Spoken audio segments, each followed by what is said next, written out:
pregnant wife was kicked out of her own baby's nursery. Mistress moved in instead. Life's most shocking betrayals don't always come from strangers. Sometimes they're orchestrated by the people you trust, most people you've built your whole world around. Picture a young wife, swollen with pregnancy, filled with hope for the baby she's about to bring into the world. Now imagine that same mother to be suddenly shut out of her own home, replaced inside the very nursery she decorated with love. The intruder? A woman who barged in, claimed the father, and seized the wife's dreams, leaving heartbreak in her wake. This is a story of betrayal, secrets, and unexpected vengeance that rocked a family to its core. Clarissa wasn't always this exhausted, clutching her growing belly in confusion and despair. There was a time when her soul brimmed with optimism, envisioning a life filled with blissful mornings and cozy nights. As a high-spirited young woman in her late 20s, she had always harbored big dreams, owning a small candle shop, traveling the globe, and starting a family with someone who cherished her. That dream seemed to crystallize the day she met Timothy Drake at a fundraiser in downtown Seattle. Timothy was handsome in a boyish way, with a warm smile that charmed people instantly. Despite the hustle of the event, an auction for Seattle's Children's Hospital, he noticed Clarissa struggling to balance a tray of donuts for donors. He hurried over to help, turning what could have been an embarrassing mishap into a flirty joke that made her laugh for the first time that evening. They had instant chemistry. She admired his gentle, helpful nature. He was drawn to her passion for volunteer work and her sweet sincerity. Their courtship was the stuff of whimsical romance. They strolled through Pike Place Market, sipping hot cocoa while watching street performers.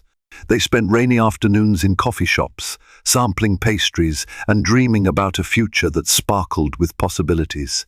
Clarissa loved how Timothy spoke about responsibility and building a comfortable life.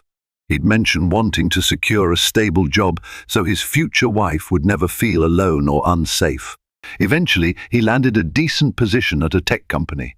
Clarissa began working part-time at her friend Sandra's boutique, hoping to invest her earnings into starting her candle business. They shared an apartment on the outskirts of Seattle, a charming little place with a view of the skyline if you squinted through the living room window. It was small, but cozy. Late nights found them dancing to slow music in their living room, the city lights shimmering in the distance. Mornings brought laughter and pancakes in bed. Less than 2 years after meeting, Timothy proposed. It was simple and sweet, just as Clarissa preferred. He took her to their favorite coffee shop near Pioneer Square. Huddled by the window on a rainy afternoon, he slid a ring box across the table, his eyes brimming with nervous excitement. Clarissa burst into tears of joy. It all felt perfect, like a fairy tale come to life. She said yes, and they married in a modest ceremony a few months later, with immediate family and close friends gathered at a small chapel in Green Lake. They promised each other forever. Clarissa's mother gave her a locket, once belonging to Clarissa's late grandmother, a family heirloom said to bring good luck. Timothy's father offered a proud toast, praising his son's loyalty and integrity. Their first year of marriage was joyous. They both worked hard, saving money for a down payment on a suburban house near Bellevue. They entertained the idea of kids, but decided to wait until they had a stable foundation. Timothy's career advanced, though it demanded more of his time and energy. Clarissa sometimes felt lonely at home, but she reminded herself that building a life often required sacrifices. One day, after an important tech conference, Timothy came home beaming. He'd made strong connections, aced a major presentation, and was offered a significant promotion. The raise would let them finally make a move from their small apartment to a bigger home. Clarissa was thrilled. She prayed this change would lighten his stress and deepen their bond. And for a time, it did. They found a charming 2-story house in a quiet cul-de-sac close to a reputable school district. It wasn't far from a well-known store, Ashley Furniture, where they spent weekends picking out the perfect couch and dining set. Setting up a new place was exciting, like painting their future on a blank canvas. Before long, Clarissa discovered she was pregnant. It happened sooner than they had planned, but that positive test result lit a radiant spark in her. She had always dreamed of holding a child in her arms, singing lullabies, and teaching them all the virtues she believed in. Timothy's initial shock gave way to cautious enthusiasm. While a part of him worried about finances, he assured Clarissa that he'd make it work. He extended his hours at the office, promising her, "I'll take care of us, I promise." For a while, it seemed like a true partnership. After the morning sickness subsided, Clarissa glowed with maternal pride. She spent hours researching baby products, reading about infant care, and imagining color schemes for the nursery. She picked out adorable decorations, plush clouds, smiling stars, and tiny stuffed animals that would soon greet their bundle of joy. Timothy attended a few doctor's appointments, especially the big ultrasound that confirmed it was a baby girl. Tears of joy streamed down Clarissa's cheeks. The sight of that little heartbeat on the screen felt like the world's greatest miracle. But change, especially the subtle kind, is a tricky thing. Around Clarissa's 4th month of pregnancy, she noticed small shifts in Timothy's behavior. He became more distant, always glued to his phone or making excuses to stay late at the office. She tried to rationalize it. Work was piling up. He was new in his role, anxious to impress the senior management. And yet, there was something else, a certain coldness in his tone, a reluctance to engage in meaningful conversation. Sometimes he'd come home drenched in expensive cologne that wasn't his usual brand, claiming a coworker had sprayed some cologne sample near him. She tried to believe him. She tried to ignore her growing suspicions. After all, trust was crucial in any marriage, right?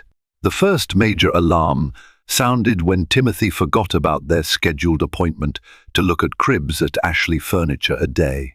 Clarissa had been raving about for weeks. He didn't just forget. He turned his phone off, disappearing for hours. No explanations, no apologies. He brushed it off with vague excuses.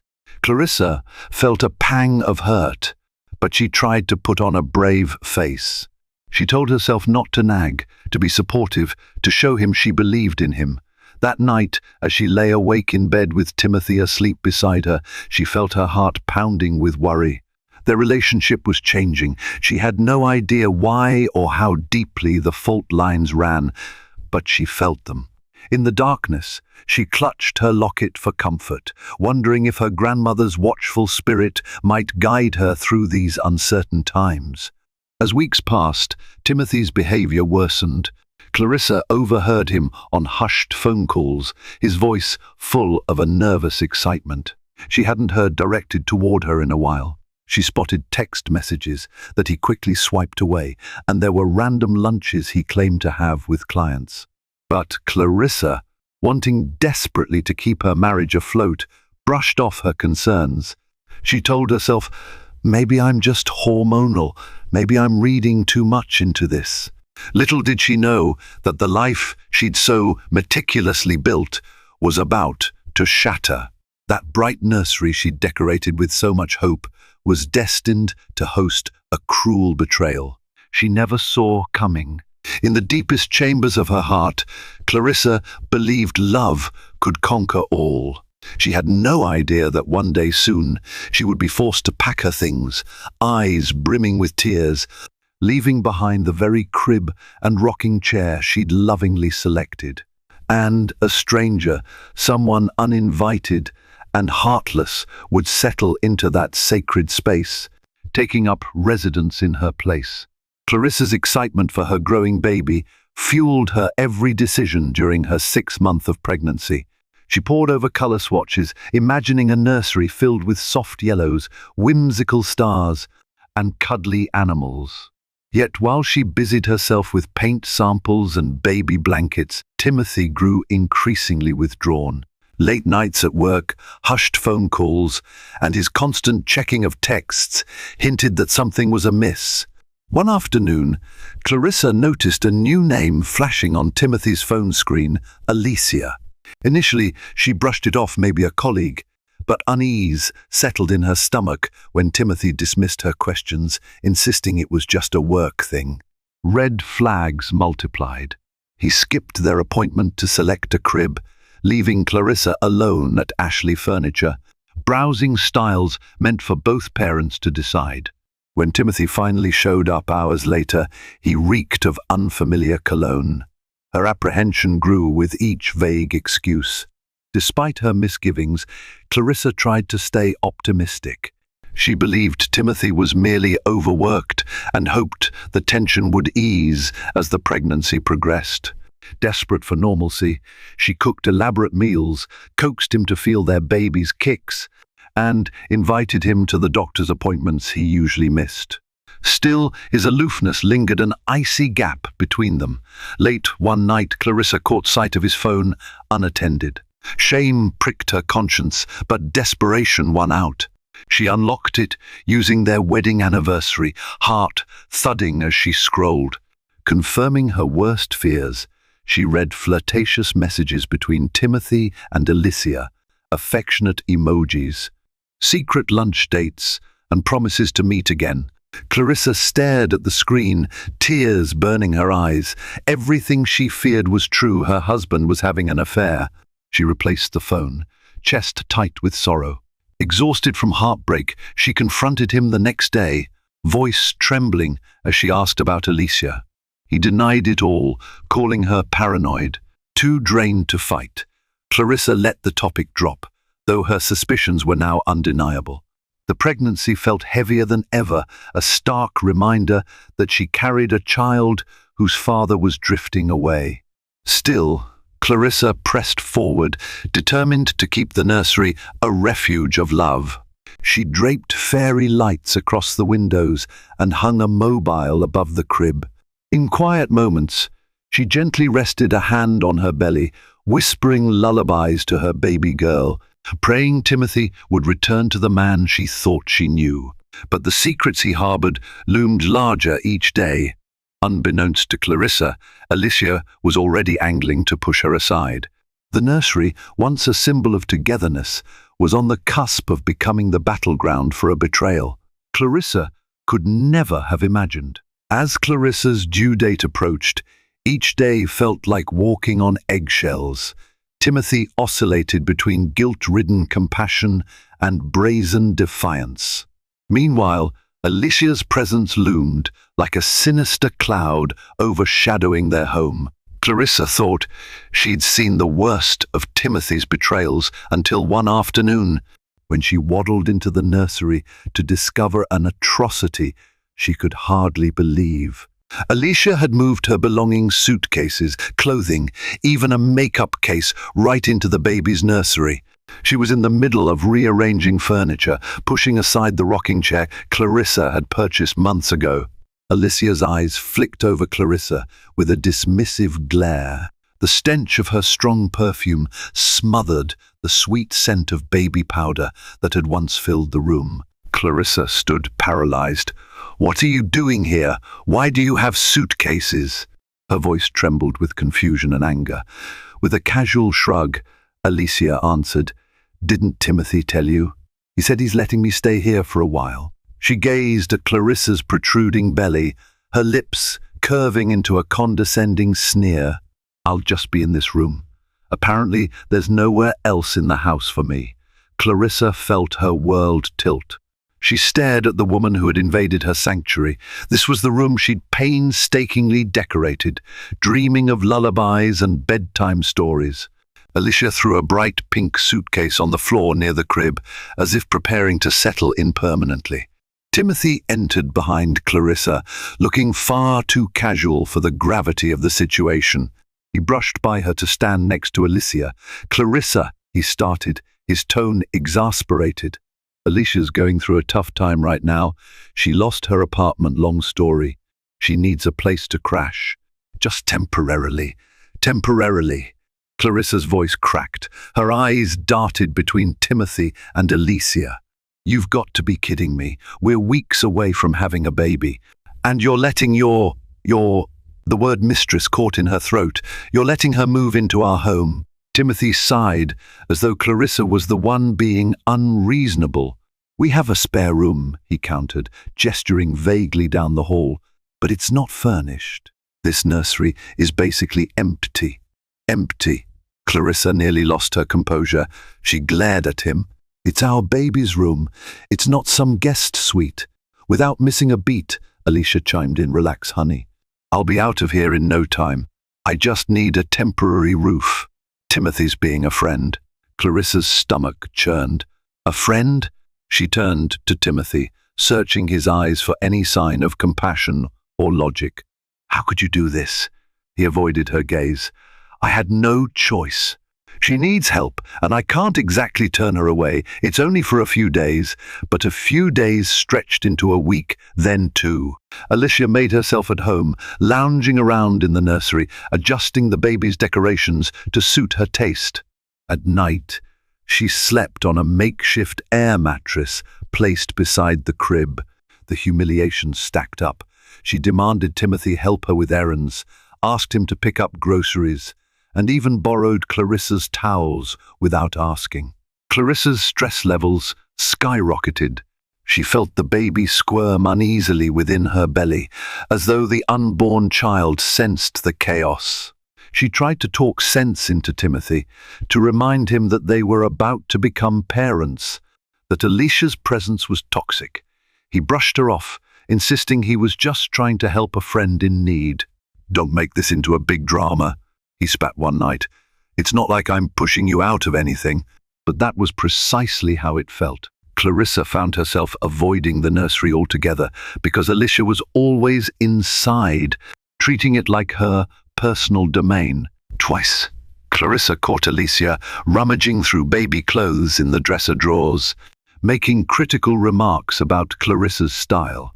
She'd hold up a tiny onesie and sneer, "You actually think this looks cute?" Clarissa's cheeks flushed with anger and heartbreak. She wanted to yell, to fight, to throw Alicia out by the hair, but she was terrified of risking her high blood pressure as the due date loomed. Her doctor had stressed the importance of reducing stress, yet here she was, living in a war zone. Things took an even darker turn when Clarissa's mother, Margaret, decided to visit. Concerned by her daughter's increasing distress, Margaret drove an hour to check on Clarissa. Upon stepping into the house, she immediately sensed tension so thick it was suffocating. She asked, "Where's Tim?" Clarissa's face fell. She motioned toward the nursery. Without hesitation, Margaret marched down the hallway. There, she found Alicia casually flipping through a glossy magazine in the rocking chair. Timothy sat by the window, half-heartedly typing on his laptop. Margaret froze, her eyes darting around the pink suitcases and random clothes scattered about, overshadowing the once pristine baby decor.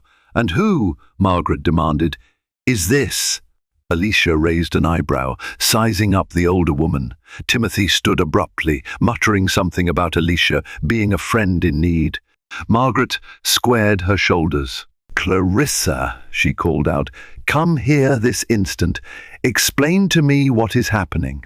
Clarissa approached, her eyes rimmed red from sleepless nights and tears. Before she could speak, Alicia let out a dismissive laugh. Margaret's voice trembled with anger. "Get out," she said, pointing at Alicia. "Get your things and go, now." Timothy intervened. "Mom, calm down. You have no right to," Margaret whirled on him, eyes blazing. "Don't you dare tell me to calm down. This is my daughter's home, my grandchild's nursery. And who is this woman to set up shop here?" Clarissa thought she'd found an ally, but Timothy's reaction stunned her. He snapped at Margaret, "You're overstepping. I pay the mortgage. This is my house. Don't come in here and start ordering people around." Margaret's voice shook with rage, but she stifled it for Clarissa's sake. She turned to her daughter and whispered, "Pack your things. You're coming with me." At those words, Alicia smirked, crossing her arms. Timothy looked ready to argue further, but Clarissa felt torn. She was weeks away from giving birth. Leaving would mean uprooting everything she'd prepared for the baby. It felt profoundly unfair that she'd be the one to abandon the home she'd decorated so lovingly, her safe space, while Alicia got to stay behind. Yet looking at Margaret's anguished expression, Clarissa knew she couldn't endure this torment any longer. Despite Margaret's pleas, Clarissa hesitated. "Mom, the baby's almost here. I can't just. I need the nursery. I need my doctor's office nearby." Her voice wavered. Part of her couldn't bear giving up the dream she'd built in that house. Another part dreaded bringing a newborn into such a hostile environment. Timothy, sensing her conflict, put an arm around Clarissa. "You don't have to leave," he said quietly. "No one's kicking you out. Alicia will only stay for a short period." But Alicia, reading the moment, decided to twist the knife. With an air of entitlement, she walked over to Clarissa, glancing at her baby bump. "Actually," she said, her voice dripping with false sympathy, "I'm allergic to dog hair, and I noticed you have that fluffy rug in here. I think it'd be easier for me if we moved it out of the nursery. I need to breathe freely, you know." Clarissa gawked in disbelief. That fluffy rug, grey and white with star patterns, had been a gift from Sandra, Clarissa's closest friend. It matched the entire celestial theme of the room. Alicia was basically insisting on redecorating the nursery around her own comfort. Before Clarissa could respond, Alicia turned to Timothy, making an exaggerated show of coughing. "Can we do that tomorrow, Tim? Move out the rug. I might need some new sheets too. These baby ones are so childish." Timothy's face flickered with discomfort, but he remained silent, unwilling to confront Alicia. Clarissa looked at him, tears welling up as she realized how little he cared about her emotional turmoil. Margaret's hands clenched into fists. In a trembling voice, she said, "I have never been more ashamed of you, Tim." He swallowed hard but didn't retort. Alicia, looking triumphant, sauntered out of the room, leaving a trail of her overpowering perfume. Margaret looked at Clarissa with heartbreak etched on her face. "You cannot stay here like this," she whispered. "This is cruel." Clarissa broke down, sobbing into her mother's shoulder. Rage and desperation collided within her. She wanted to scream, to smash Alicia's suitcases, to forcibly drag her out of the house. But with her belly so large, with her emotional state so fragile, Clarissa felt powerless. She thought of her baby, of how stress could trigger complications. She looked at Timothy one last time, silently pleading for him to step up as a husband and father. He lowered his gaze to the floor, offering no defense. That was the moment Clarissa realized he'd chosen.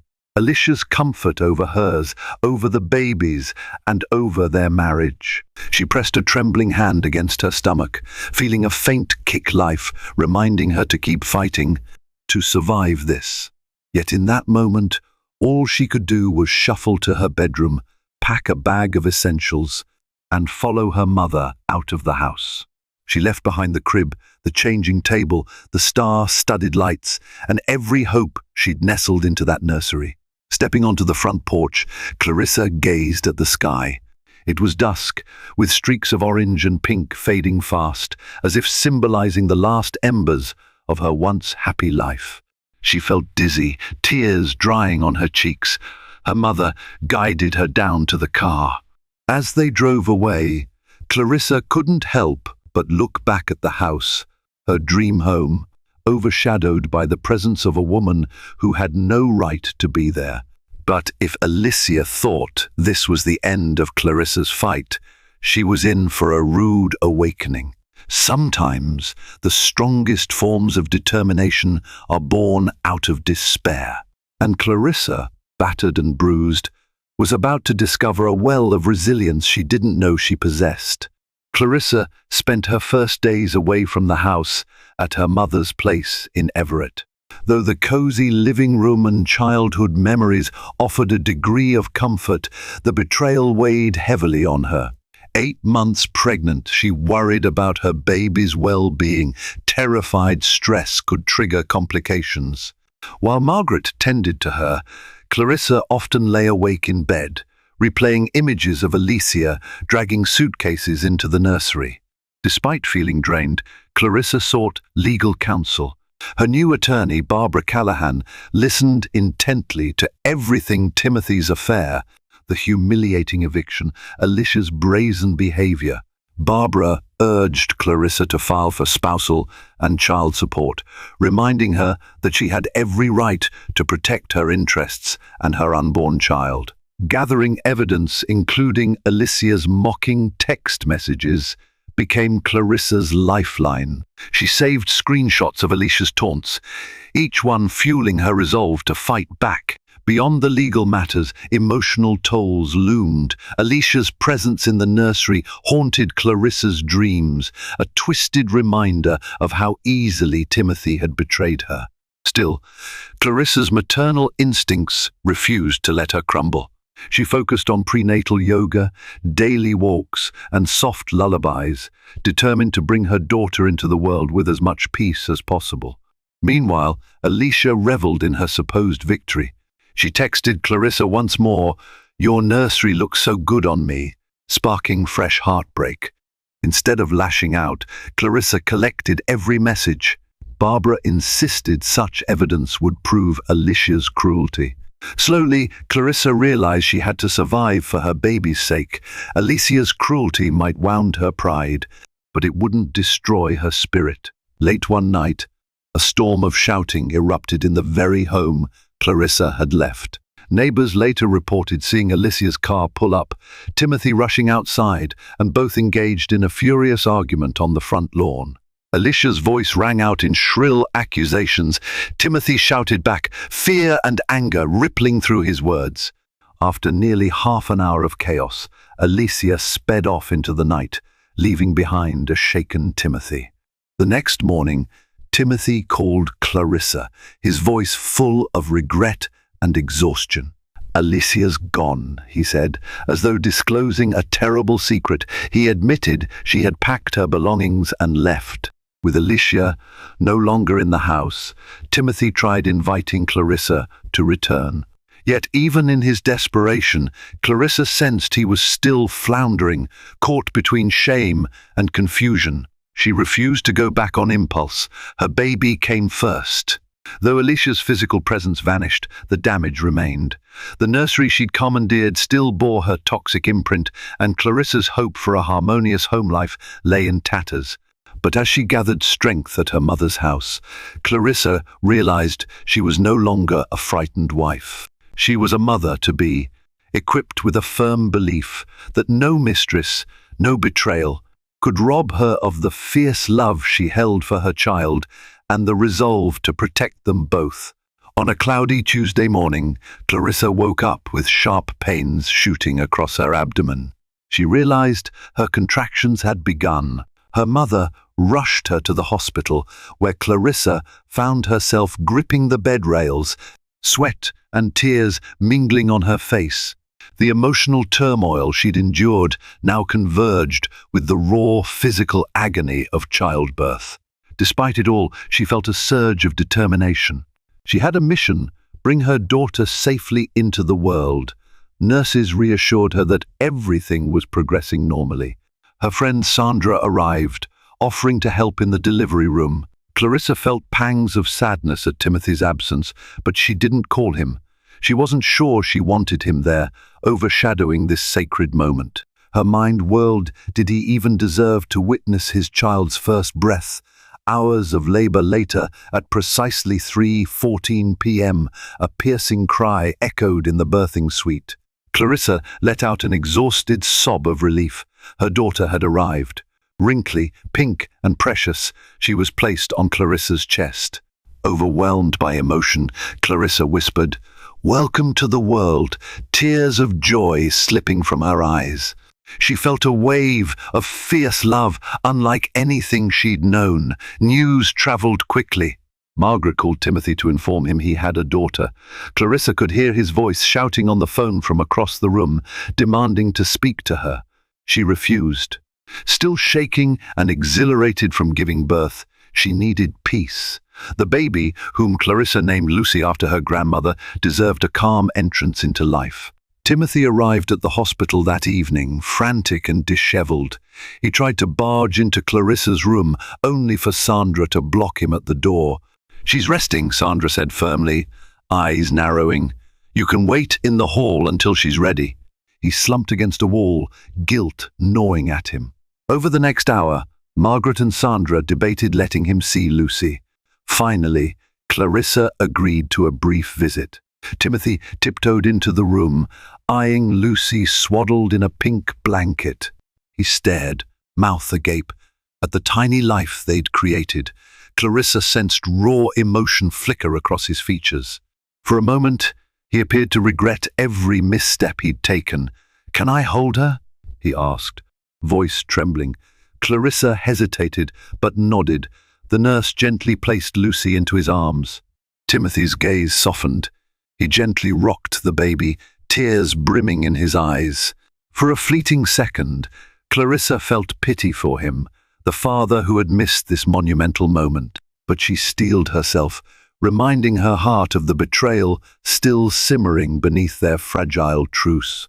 After a minute, Lucy began to fuss, searching for her mother's warmth. Clarissa took her back, cooing soothing words until Lucy quieted.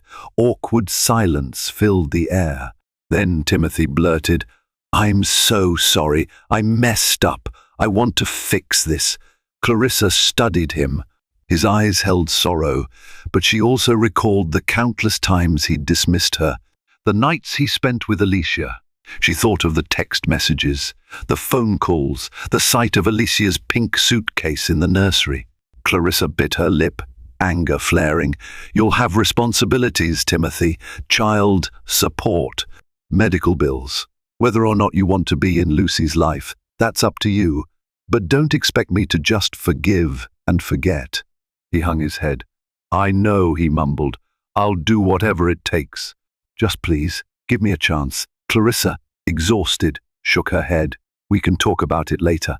I need to rest." Timothy opened his mouth as if to say more, but Margaret gently guided him out of the room. Once the door closed, Clarissa let out a shaky breath. She stared at Lucy's tiny hand curled around her finger, feeling the purest form of love. No matter what storms raged outside, she vowed to protect her daughter with every ounce of her being. In the following days, Clarissa focused on recovering. She stayed at her mother's home with baby Lucy, adjusting to sleepless nights and frequent feedings. Timothy sent texts daily, asking for updates, photos, permission to visit. Clarissa allowed short visits at her mother's house under her watchful eye. Lucy needed to know her father, even if Clarissa's trust in him had crumbled. Timothy brought gifts, diapers, plush toys, blankets embroidered with Lucy's name. Clarissa accepted them politely, but her heart remained guarded. Meanwhile, Alicia's final act of vengeance took shape. Timothy's boss received an anonymous email containing scandalous details of Timothy's affair with Alicia, screenshots of them exchanging intimate messages during work hours, and accusations that he had falsified reports to spend personal time with her. The HR department launched an investigation. Timothy was suspended pending a formal review, his career on the verge of collapse. Panicked, he tried to spin the story, blaming Alicia's manipulative ways. But the evidence was overwhelming. The company had a strict policy against workplace misconduct, and Timothy's involvement with Alicia, especially the part about using company time for personal rendezvous, violated multiple rules. Within a week, Timothy's termination was official. The news struck him like a thunderbolt. He had a mortgage to pay, a newborn to support, and legal fees if Clarissa proceeded with a custody battle or divorce. Desperate, he reached out to Clarissa again, this time with a humiliating confession. "I lost my job," he admitted, voice cracking. "Alicia leaked everything. I'm done. I'm so sorry." Clarissa felt torn. She had once hoped for karmic justice, but she never imagined it hitting so brutally and so soon. "So," she replied quietly, "Alicia has finally shown her true colors. Was it worth it?" He broke down sobbing on her mother's front porch. "I've ruined everything," he said. "I have no one now. Please, Clarissa, please, help me. I want to be here for Lucy." Clarissa stood behind the screen door, Lucy sleeping in her arms.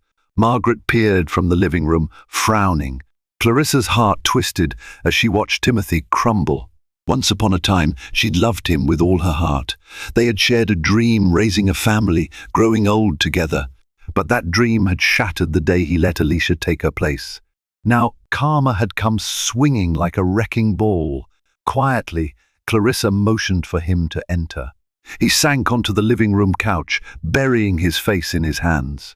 She stood at a distance, bouncing Lucy gently. "What exactly are you asking for?" she asked, trying to keep her voice steady. He looked up, tears streaming. "I want to be part of Lucy's life. I want a chance to earn your forgiveness." Clarissa studied him. His eyes were puffy, his hair disheveled, the weight of regret visibly etched across his face. She thought of Lucy's future, growing up with a father who had hurt them both, but still her father nonetheless. "I won't stop you from seeing your child," Clarissa said, swallowing hard. "But forgiveness? That might never come." He nodded miserably. "I understand." Margaret lingered by the kitchen doorway, arms folded. After a tense silence, she softened slightly. "I won't speak for Clarissa, but if you truly regret what you've done, it's going to take more than tears. You need to rebuild from scratch. And you need to respect boundaries." Timothy nodded vigorously, desperation in every motion. "I will, I promise." Over the next few weeks, Timothy tried to show sincerity. He pawned some personal items to afford child support, applied for new jobs, and even began therapy sessions for what he described as impulsive behavior and self-sabotage. He quietly moved back into the house alone. Alicia had vanished, leaving behind a few worthless trinkets that he promptly discarded. He reached out to Clarissa for baby updates, often asking if she needed help. At first, she refused, proud and hurt. But eventually, she allowed him to drop off groceries and spend supervised time with Lucy in the afternoons. A shift started to take place in Clarissa's heart. While she couldn't forget the betrayal, she recognized that punishing Timothy forever wouldn't necessarily heal her wounds or benefit Lucy. Watching him hold Lucy gently, singing lullabies off-key, she saw glimpses of the man she once loved, an image overshadowed by his grave mistakes. Still, Clarissa's priority remained her daughter's well-being. She worked closely with her attorney, finalizing arrangements for custody, child support, and visitation. Timothy, humbled by unemployment and haunted by guilt, complied with everything. He faced a barrage of rejections in the job market, overshadowed by the scandal. A few smaller companies gave him interviews, but once they uncovered the reasons for his termination, they backed away. It seemed Alicia's vengeance had stained his career prospect. Ironically, Clarissa's candle-making passion re-emerged as a coping mechanism. Late at night, when Lucy finally slept, Clarissa would experiment with new fragrances in Margaret's garage. The rhythmic stirring of melted wax soothed her. She found comfort in creation, in building something beautiful, despite her battered emotions. Her friend Sandra suggested they launch a small online store. "You need something for yourself," Sandra insisted. "And you're so talented." Buoyed by her friend's enthusiasm, Clarissa agreed. They named the shop Everlasting Glow, referencing both the light of candles and Clarissa's unwavering hope for a better future. Orders trickled in, then slowly increased as word spread about the shop's unique, handcrafted products. For the first time in months, Clarissa felt a spark of excitement and identity beyond the heartbreak and beyond motherhood.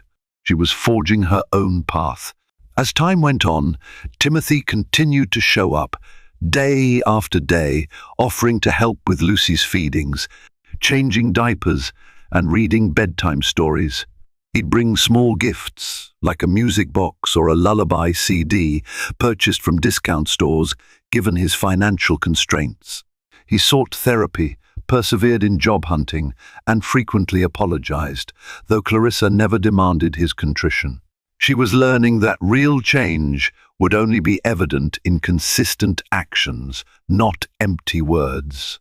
Slowly, Clarissa noticed subtle changes. He no longer wore that air of self-centered entitlement. His phone rarely made a peep. Gone were the days of secret texts and suspicious phone calls. He listened more, took responsibility when Lucy fussed or needed soothing. Clarissa remained cautious, unsure if she could ever open her heart to him again. But for Lucy's sake, she allowed him the chance to show genuine growth.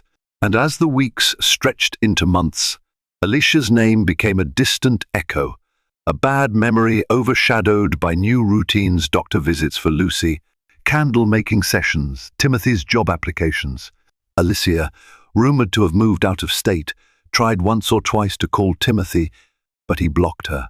She posted cryptic social media rants, but nobody took the bait. The neighborhood gossip died down, replaced by mild pity for Timothy's fall from grace. In the end, Alicia had inflicted maximum damage. She'd stolen Clarissa's sense of security, tried to claim the nursery, wreaked havoc on Timothy's career, and nearly destroyed their family. But she also left behind a chance for Clarissa and Timothy to rebuild something new, albeit cracked and forever changed. The question remained, would Clarissa ever fully forgive him? Or would they remain partners in parenthood only, with no hope of romantic reconciliation? Only time would tell, but in the quiet moments of each new day, Clarissa felt a sense of relief. She had survived the storm. She had brought Lucy into the world. And the woman who had once taunted her from the rocking chair was no longer a threat, reduced to a memory of betrayal that served as a cautionary tale. Through it all, Clarissa discovered something priceless, her own resilience. Kicked out of the nursery that she poured her love into, she still thrived, and no one could rob her of that victory. Alicia might have tried to claim that sacred space, but Lucy's true sanctuary was always her mother's arms. Months passed, each day a small step away from the wreckage Alicia had left behind. Lucy, now babbling and grasping at anything within reach, became the center of Clarissa's universe. Margaret's home remained their safe haven, where the aroma of homemade soup and the gentle hush of pine trees comforted Clarissa in ways she desperately needed. Surprisingly, Timothy found steady freelance work doing software consulting. It wasn't glamorous, but it paid bills. He often came by to see Lucy, meticulously following the visitation schedule Clarissa and the attorney had drafted. Over time, Clarissa allowed him to join Lucy's pediatric appointments. Watching him handle Lucy's immunization visits, singing lullabies in the waiting room, Clarissa felt cracks in her wall of anger. Maybe he was truly remorseful. Her mother and Sandra kept a watchful eye, urging her to proceed cautiously. Clarissa agreed. One betrayal was enough to scar her for life. Even so, she could see the toll guilt had taken on Timothy. He looked thinner, his eyes haunted. Sometimes Lucy would stare at him with wide, curious eyes, as if sensing he was her father, yet unsure why he didn't live with them. Clarissa's heartstrings tugged at those moments. One crisp winter day, Timothy asked Clarissa if she'd consider returning to the house with Lucy strictly for co-parenting convenience, he claimed. "You can have the master bedroom and I'll stay in the guest room," he offered. "I just want to help with Lucy more directly. I want to provide for you both again." Clarissa's chest tightened at the invitation. Memories of Alicia's suitcases, the humiliations, the heartbreak, all flooded back. Even though Alicia was gone, Clarissa hesitated. That house was tainted with betrayal. Yet, she also thought about Lucy's future. Would living under one roof, strictly platonic, benefit their daughter? Could Clarissa ever feel truly safe in that place again? She sought guidance from her therapist, a gentle woman named Dr. Nguyen, who reminded her that trust rebuilds slowly. "You don't have to force yourself to move back," Dr. Nguyen said softly. "You can try baby steps. Maybe spend afternoons there. Gauge your emotional comfort. If it becomes too painful, you have every right to step back." So Clarissa decided on a compromise. She'd visit with Lucy during the day, observe whether Timothy's behavior remained consistent, and return to Margaret's place at night. Timothy agreed, hoping it might be a stepping stone toward a more permanent arrangement. The first time Clarissa re-entered the house, she trembled with anxiety. The nursery door was open, revealing the carefully arranged furniture and the star-shaped fairy lights. Alicia's presence had been thoroughly scrubbed away. No perfume residue, no suitcases, no sign of her infiltration, but the memory still lingered. Clarissa set Lucy on the soft rug Alicia had once deemed allergic, letting Lucy explore. Timothy crouched beside them, holding out a rattle. Lucy giggled, and for a moment, Clarissa glimpsed what might have been if Alicia had never barged in. They spent several afternoons this way, taking Lucy for strolls around the cul-de-sac, introducing her to curious neighbors. Some recognized Clarissa, offering sheepish smiles as if unsure how to address the scandal. Clarissa held her head high. She owed them no explanation. Despite the relative peace, Clarissa's scars remained. She would watch Timothy warily whenever his phone rang, though it was usually a recruiter or a client. He had changed his number after Alicia's final meltdown, hoping to avoid any further harassment. Clarissa would occasionally check the corners of the nursery, half expecting some sign of Alicia's existence. Nothing. It was as though Alicia had never been there. One day, as Lucy napped in the crib, Timothy approached Clarissa in the hallway. "I wanted to show you something," he said quietly, leading her into the bedroom. There, he opened the closet and revealed a small box tucked behind his shirts. Inside it, Clarissa found pages of a handwritten letter. Timothy had scribbled apology after apology, describing how he succumbed to Alicia's flattery and the excitement of something new. He wrote about how he regretted it every single day, especially after seeing Clarissa's tears. He wrote about losing his job, how that hammered the final nail in his coffin of regret. And, most heartbreakingly, he wrote about how he'd replay the memory of Clarissa decorating the nursery, wishing he could go back in time. Clarissa's eyes clouded with tears as she skimmed the pages. He'd never intended to show her, but he wanted her to know that he wasn't taking lightly the depth of his mistakes. She felt a surge of complicated emotion, anger, sadness, pity, and a glimmer of compassion. Maybe he truly had changed. She closed the box, exhaling slowly. "Thank you for showing me this," she murmured. Timothy shrugged, tears in his eyes. "I just want you to know that I'm not lying about my remorse." She nodded, heart torn. "One need time," she whispered. Slowly, her daytime visits lengthened. She found comfort in letting Lucy nap in the nursery so she could sort through old baby clothes, rearrange shelves, and, in a way, reclaim the space Alicia had stolen. In a symbolic gesture, Clarissa replaced the star-shaped lights, once a highlight of her decor, but tainted by painful memories, with new ones shaped like tiny moons. She felt a sense of triumph discarding the old set, as if casting out Alicia's shadow for good. One afternoon, Clarissa was in the nursery, humming a lullaby to Lucy, when a knock on the front door made her stiffen. Timothy answered it, and she heard a female voice. Fear clenched her stomach. Images of Alicia bursting in, heart pounding. Clarissa scooped up Lucy and tiptoed to the living room. Instead, she found a middle-aged real estate agent holding a pamphlet, pitching her services to Timothy. The tension in Clarissa's shoulders eased.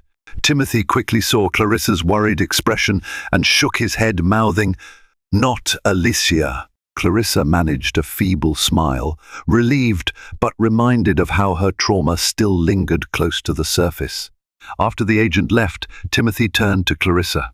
"We can change the locks, if that helps you feel safer," he said gently. She pressed her lips together. "Might be a good idea," she admitted. They hired a locksmith the next day, who promptly replaced the front and back door locks. Clarissa felt a small weight lift, as though she was finally reclaiming her territory, her child's rightful home. Though she continued to return to Margaret's place at night, she found her anxiety lessening each time she visited during the day. All the while, Clarissa's candle business, Everlasting Glow, grew in popularity. Sandra managed online orders while Clarissa handled production and creative design. Orders started rolling in from out of state. At first, Clarissa couldn't believe people in places like Texas or Florida wanted her handmade candles. She started to see a modest profit. One day, she excitedly showed Timothy her new website, and he praised her efforts wholeheartedly. She saw genuine pride in his eyes, a stark contrast to the dismissive attitude he used to have when Alicia was in the picture. Meanwhile, Karma continued to pound on Alicia's door. Word spread that she'd tried her tactics on another co-worker in a different city, but was swiftly fired when HR discovered the pattern of her manipulations. A mutual acquaintance hinted that Alicia was couch surfing, struggling to find stable work because her past references were tainted. Whether the rumor was true or not, Clarissa felt no satisfaction at Alicia's downfall, only relief that Alicia was out of their orbit. Then came a twist no one anticipated. One morning, while Clarissa was feeding Lucy in the living room, Timothy answered his phone and turned pale. He stepped outside, pacing as he talked. After he hung up, he returned with shock etched across his face. "Alicia's pregnant," he said flatly. "She claims it's mine." Clarissa's blood froze. A chill gripped her. She tightened her hold on Lucy. "What?" "She called me from a new number," Timothy stammered. "She claims she's a few months along. She says the child is mine, and that if I don't pay her living expenses, she'll sue for paternity and child support." The air felt thick. Clarissa's mind spun. Another baby? Another innocent life enmeshed in Alicia's manipulations? She looked at Lucy, blissfully unaware, and felt a surge of protectiveness. Did she show proof? "No," Timothy answered, running a hand through his hair in agitation. "She said she has medical records, but I haven't seen them. It could be a lie. But if it's true, oh God." He sank into a chair, burying his face in his hands again. Clarissa felt her emotions collide: anger, betrayal, pity. She hated Alicia for the chaos she unleashed, but she also felt sorry for any baby she brought into her twisted schemes. "We need a paternity test," Clarissa said at last, voice steady. "Don't give her a cent until you know for sure." Timothy nodded. "I'm sorry," he croaked. She stared at him, her own heartbreak still raw. "Don't apologize to me," she said softly. "Apologize to Lucy. If this is true, you've complicated her future. And if Alicia's lying, you still let this woman into our lives. Either way, you bear responsibility." He hung his head. "You're right." Clarissa steeled herself, mind racing with possibilities. Would Alicia's new claim derail the tentative peace she'd built for Lucy? Was this a last-ditch effort to regain control over Timothy? Despite the new wave of turmoil, Clarissa stood firm. She wouldn't let Alicia's manipulations break her again. She'd come too far, reclaimed too much. Yes, the news threatened to reopen old wounds. But Clarissa was no longer the timid wife weeping in the nursery corner. She was a mother who'd fought for her child's place in the world, a woman who discovered her own strength in adversity, an entrepreneur forging her path with every candle poured. Her grip on Lucy tightened. If Alicia wanted a war, Clarissa would meet her blow for blow, this time legally, emotionally, and financially. Because the nursery Alicia once tried to claim was Clarissa's domain, it belonged to Lucy and Lucy alone. And no matter what storms Alicia brought, Clarissa would stand her ground. She had learned that heartbreak could be survived, that betrayal could lead to unexpected strength. If Alicia thought she could exploit Timothy again, she would soon learn Clarissa wasn't the same woman she'd once so callously tormented. Lives can unravel in a heartbeat betrayal, heartbreak, and scalding tears, leaving people fractured and lost. Yet sometimes, destruction clears a path for renewal. In Clarissa's darkest hours, kicked out of her own baby's nursery, mocked by her husband's mistress, she unearthed a resilience she never knew she held. While Alicia's schemes wreaked havoc, karma came swiftly, leaving her in shambles. Timothy's remorse, though genuine, couldn't erase the pain he'd caused. Still, Clarissa discovered a powerful truth. Adversity can sharpen one's spirit, forging self-worth and inner strength. Do you believe that walls can talk?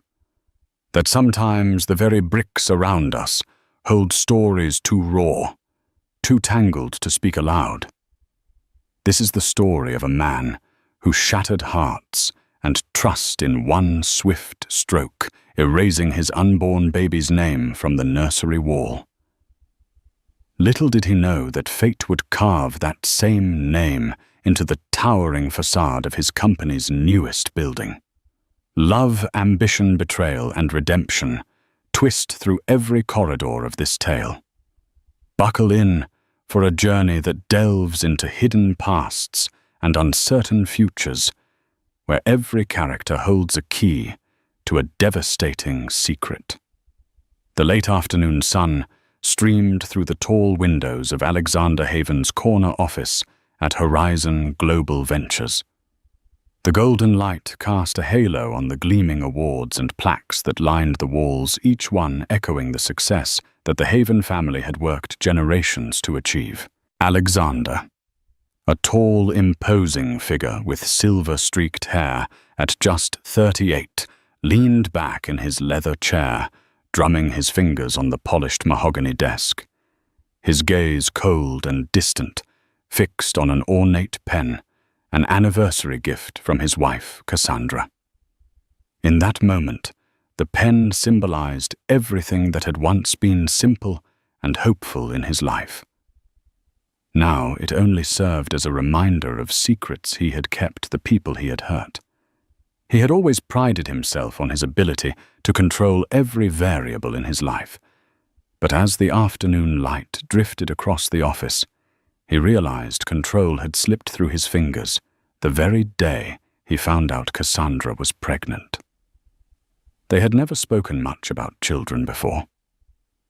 Sure, there were the passing fantasies of a large family, or a small one, depending on the day, but their careers always took center stage. Cassandra was a brilliant architect who had designed luxury estates from London to Bali. It was her passion, her calling. She had come from a humble background, and each building she created was a testament to how far she'd climbed. Alexander's phone buzzed.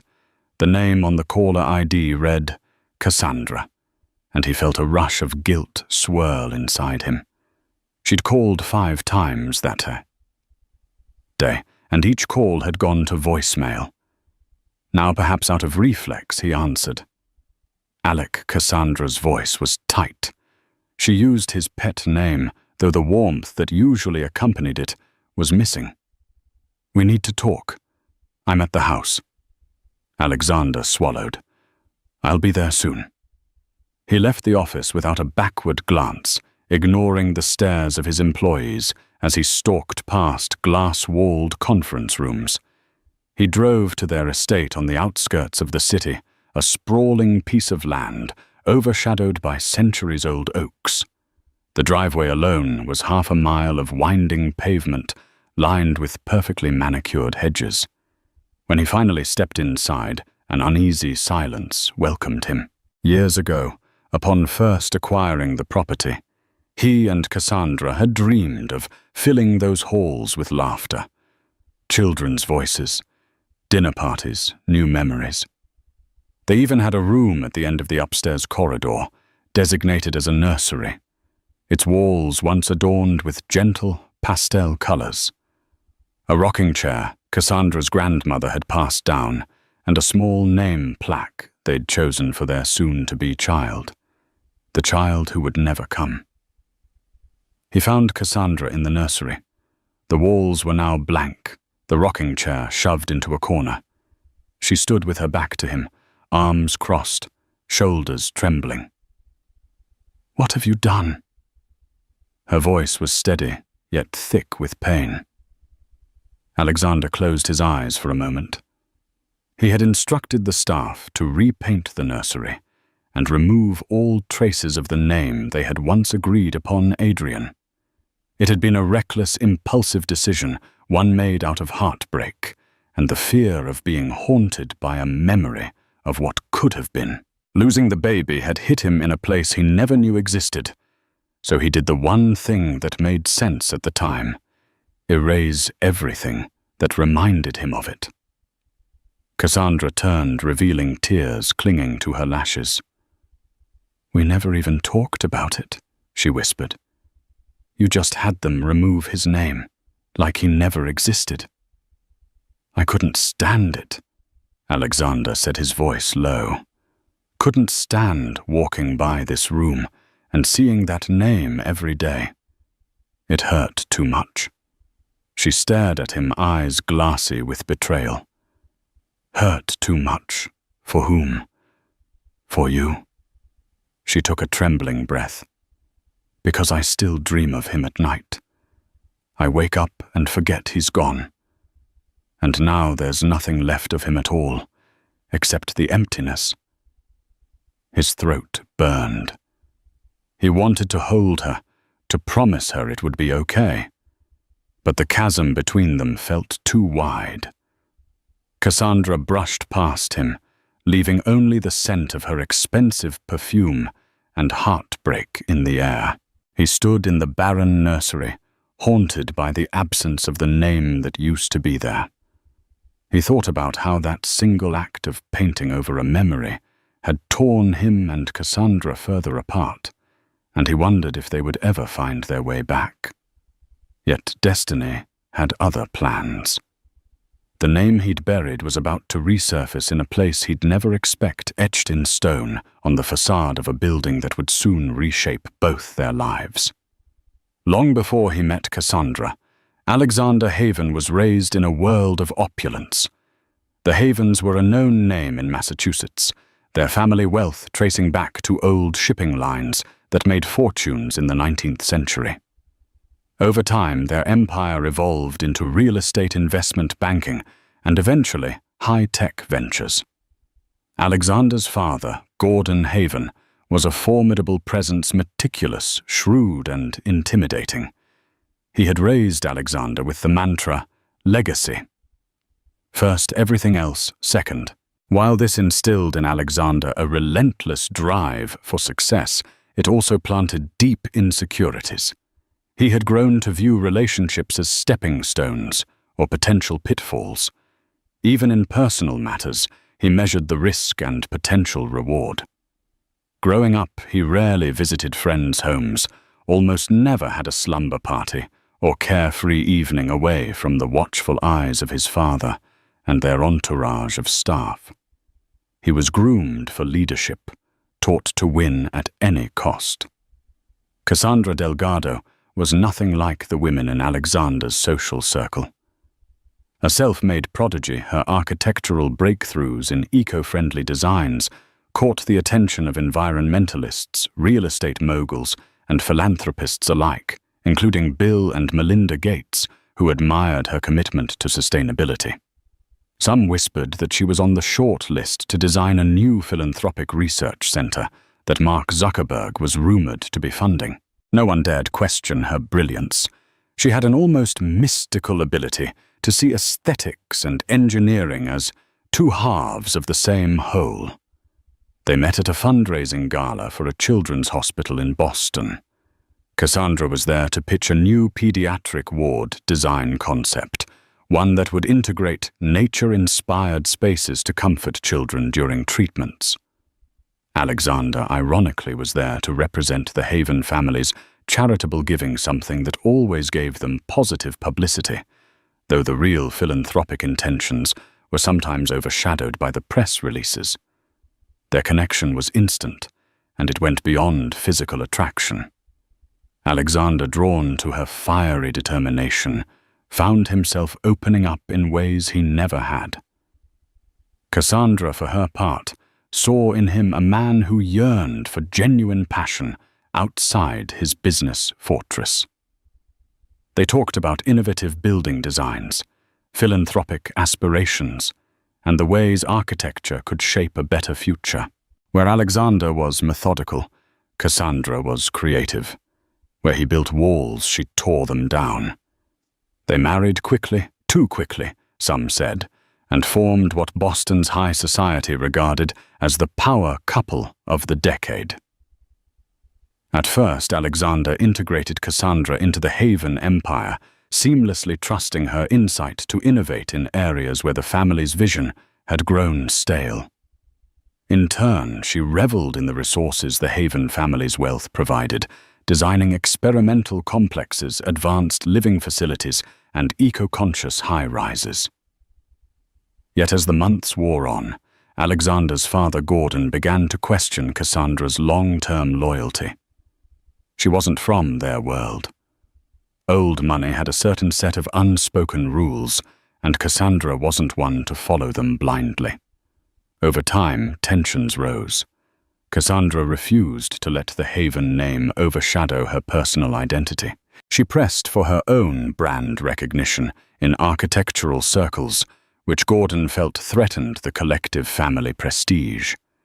Alexander stood uncomfortably between his father and his wife, often appeasing one at the expense of the other. Then came the pregnancy. For a moment, everything looked bright. Both Alexander and Cassandra believed that introducing a new life into their family might unify them in a deeper way. Gordon, too, softened at the idea of a grandchild to continue the Haven line. The baby would be named Adrian, after Cassandra's beloved grandfather, who had encouraged her to pursue architecture before he passed. The pregnancy also aligned with a major business venture. Alexander was spearheading an enormous real estate project in downtown Boston.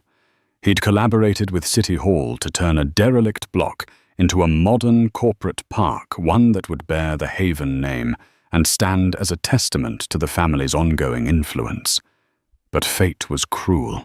Complications led to a tragic miscarriage. Cassandra spiraled into grief, and Alexander retreated behind his stoic walls, shutting out his own pain.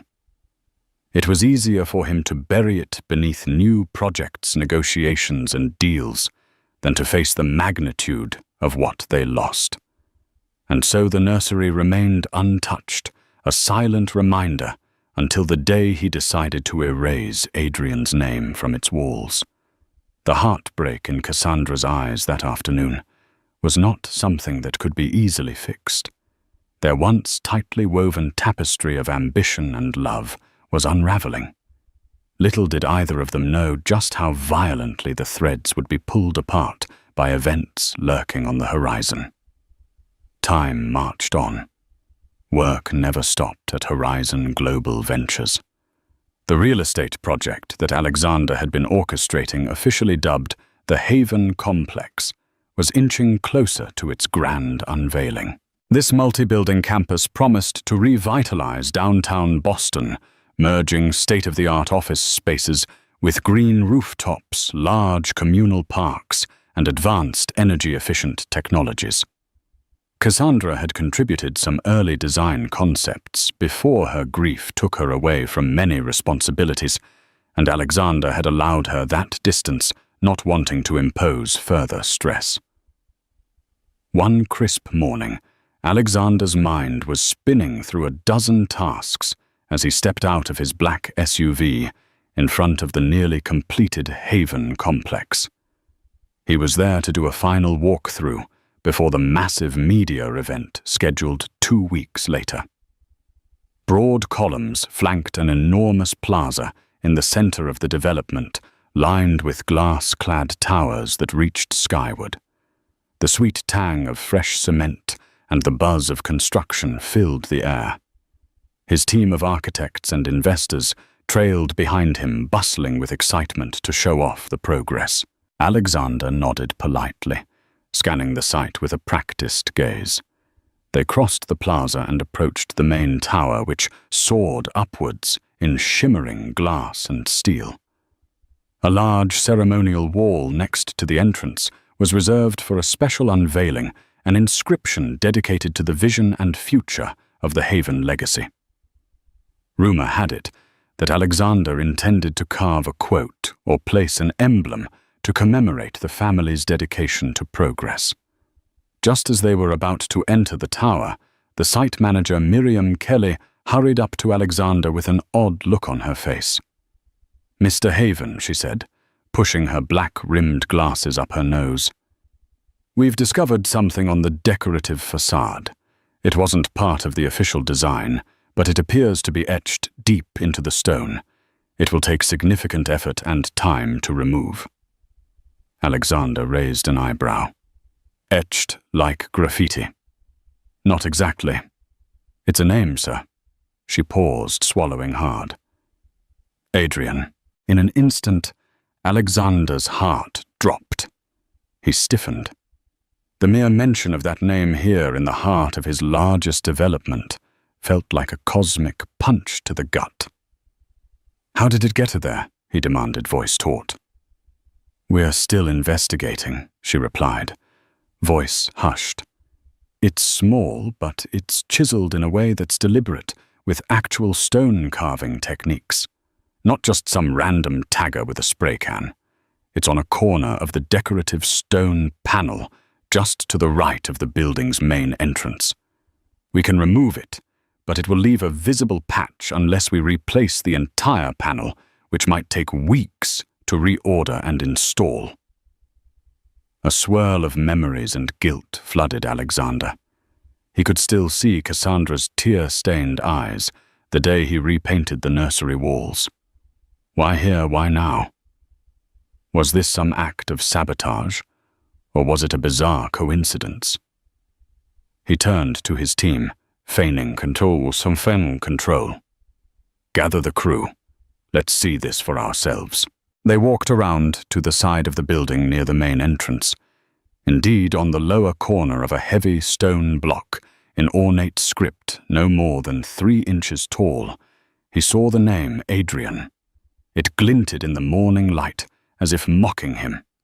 The cut was smooth, professionally done. Alexander felt as though the ghost of his child had found a way to appear at the very heart of his business empire. The crowd of engineers and project managers murmured, but none dared speak the name aloud again. Everyone felt the tension rippling from Alexander. Finally, he cleared his throat. "Get the best stonemason to see if it can be carefully removed without replacing the entire block," he said, scanning their faces. "And I want a full investigation. Check security footage, see who came through here. This is private property. There must be cameras." Miriam nodded. "Yes, Mr. Haven." As the group filed away, Alexander stared at the etched name. Questions churned in his mind. Was someone trying to torment him? Or was it Cassandra, grappling with the memory of Adrian in her own anguished way? He knew she was a talented designer, but stone carving was not her skill set. Still, doubt flickered. He traced the letters with his fingertips, fighting the tightness in his chest. Adrian. A child who never got a chance at life, but who somehow kept reappearing. No matter how hard he tried to erase the name, it found its way back. The day after discovering the name on the building, Alexander hardly slept. Anxiety wrapped around him like a vice fueled by a new wave of tension at home. Cassandra, though physically present at their estate, felt emotionally distant. She had withdrawn to her personal design studio behind the house, offering no explanation for her absences or solitary nights. At the office, Alexander was met with an undercurrent of gossip. Employees whispered in hallways, exchanging glances when he passed. He knew they suspected something, that the etched name must hold personal significance. The Haven Empire might have soared on the wings of success, but it also flew through corridors built on secrets and half-truths.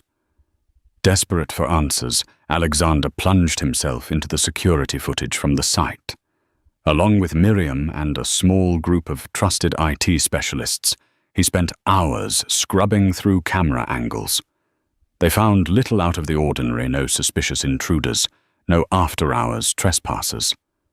The building's exterior cameras had either not been angled to that specific patch of stone or were obscured by scaffolding. It was possible that someone had hidden in a blind spot, but a near-total blank didn't satisfy him. He was certain there had to be more. Someone must have had both motive and access. Then a glitch on one camera's timestamp caught his eye. A short segment, no more than 15 minutes, was missing from the official logs. He turned to the IT specialist, a wiry young man named Conrad. "You see this?" Alexander said, pointing to the gap. "We're missing footage between 2:30 and 2:45 a.m. last Tuesday." Conrad tapped on his keyboard, sweat forming at his temples. "It looks like a forced corruption in the data. Someone with advanced knowledge of our systems might have done this deliberately." Alexander's fury rose. He felt his hands clench into fists. "We pay for state-of-the-art security, yet here we are. I want a list of everyone who had access to these cameras that night." Conrad nodded. "Of course, Mr. Haven." As the day wore on, a handful of potential suspects emerged: employees, contractors, or external tech consultants who had the clearance to handle or manipulate the security feeds. But none stood out as having a personal vendetta to carve Adrian into the building's facade. As far as Alexander knew, that name and its significance were known only to family and a few close friends. Just before evening, he slipped away from the office to pay an unannounced visit to Cassandra's personal design studio. It was a minimalist glass annex behind their main residence, filled with sprawling drafting tables, half-finished models, and large windows overlooking a secluded garden. He found her hunched over a blueprint, wearing a plain black turtleneck and leggings. She barely acknowledged him when he stepped inside. "We need to talk," he said, his voice gentler than he intended. The tension between them was suffocating, but anger wouldn't help. She shrugged, maintaining focus on the blueprint. "About what?" He took a step closer. The name etched on the new building. "Adrian. You wouldn't know anything about that, would you?" She stood up slowly, her eyes narrowed in astonishment. "What makes you think I would do that?" Alexander exhaled.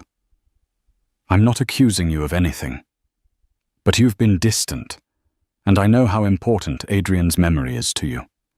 This could be some act of grief." She paced across the studio, frustration evident. "So because I'm grieving, I'd break into your construction site in the dead of night and carve our baby's name on stone. Is that really what you think of me, Alexander?" He winced at the use of his full name. "I just need answers." Cassandra's eyes brimmed with tears. "I can't even stand looking at that building. It reminds me of what you did to the nursery, wiping away Adrian's name like he never existed. I'm not stepping foot near your precious Haven complex, let alone defacing it." Alexander stared at the floor. Guilt and suspicion clashed in his chest. He wanted to believe her. Over the years, she'd proven herself to be honorable and true, even if they were drifting apart. She picked up a small clay model she was working on a conceptual piece for a pediatric clinic in Honduras. "This is how I honor Adrian," she said softly, tapping the model. "By designing places that help children. Because that was our dream, wasn't it? To do something meaningful for families. That dream died a little the day you repainted that room." Stung. Alexander nodded, unable to muster a response. He turned to leave, pausing at the door. "If you remember anything that might help, or if you see anything suspicious, you'll tell me." She nodded, though her expression made it clear she believed if Alexander really cared about her, he'd know how deeply he'd wounded her. He left the studio feeling colder than when he'd arrived. Over the next week, Alexander's frustrations mounted. His father Gordon, who had been conspicuously absent for months, supposedly overseas on business, unexpectedly returned. Gordon always had a knack for appearing at the worst possible time. One evening, he summoned Alexander to the Old Haven mansion in Beacon Hill, the historic family seat that Alexander had avoided since his childhood. Alexander arrived to find Gordon waiting in the study, a cavernous room lined with dusty tomes and antique furniture that smelled like old leather. 2 crystal glasses of expensive cognac sat on the table untouched. Son Gordon said, his deep voice echoing. "I've been hearing rumors. Something about the name Adrian carved into your new building. Care to explain?" Alexander's jaw clenched. He'd never told his father the baby's name. That was a conversation he and Cassandra had reserved for themselves, at least until the time was right. But perhaps gossip traveled faster than respect for privacy in Boston's elite circles. "Nothing to explain," Alexander replied, forcing calm. "It's vandalism, and I'm handling it." Gordon's expression was measured. "I understand losing a child is hard, but you need to keep your head in the game. The city is watching, the press is circling. You're set to be the face of this grand opening. Anything that smells of scandal or strife will tarnish the Haven name." Alexander's shoulders tensed. "Is that all you care about? The name not once have you asked how Cassandra or I are coping." Gordon's straightened lips pressed into a thin line. "Grief is personal. I'm not your therapist. But I do know the family legacy must remain intact. If you can't manage to keep it that way, I will step in." The threat lingered in the room like a noxious gas. Alexander took a long sip of the cognac, letting the burn steady his nerves. He was used to his father's cold approach to family matters. Showing vulnerability in front of Gordon was akin to bleeding in shark-infested waters. "That won't be necessary," Alexander said, determined. "I've got it under control." Gordon nodded, but the glint in his eyes said otherwise. "I trust you'll do what must be done." Their conversation ended abruptly. Alexander left, feeling the old mansion's oppressive weight crushing him. He hated that place. It reminded him of lonely childhood nights locked away in a stiff bedroom, while tutors and nannies drilled into him that everything was about legacy and image. Back at the estate, he found Cassandra's design studio empty. A quick text revealed she had gone to New York for a last-minute architecture symposium. In the past, she would have told him about any travel plans. He knew she was pulling away, forging her independence again, and it both frightened and angered him. Days marched on with no new leads about the carved name. The IT team found no conclusive evidence, and the stonemasons insisted it would cost tens of thousands of dollars to fix the etched stone, and that was assuming the project schedule could accommodate such a significant delay. With the grand opening fast approaching, Alexander faced a choice: reveal the name at the event, and risk a media circus, or patch it in a rushed manner, leaving an obvious scar on what was meant to be a pristine facade. He tried to push it from his mind by immersing himself in finalizing the details of the opening ceremony. He'd invited a roster of high-profile personalities, local politicians, celebrities, and philanthropic figures, even hoping to secure a cameo from Warren Buffett, who was rumored to be investing in a sustainable housing initiative. The event, in many ways, was a tribute to the Haven Empire's commitment to the future. Yet as the big day loomed, Alexander couldn't shake the eerie feeling that the name Adrian was more than a mere vandalism or cosmic coincidence. It felt like a reckoning for the callous way he had tried to paint over the nursery, to bury the sorrow too quickly.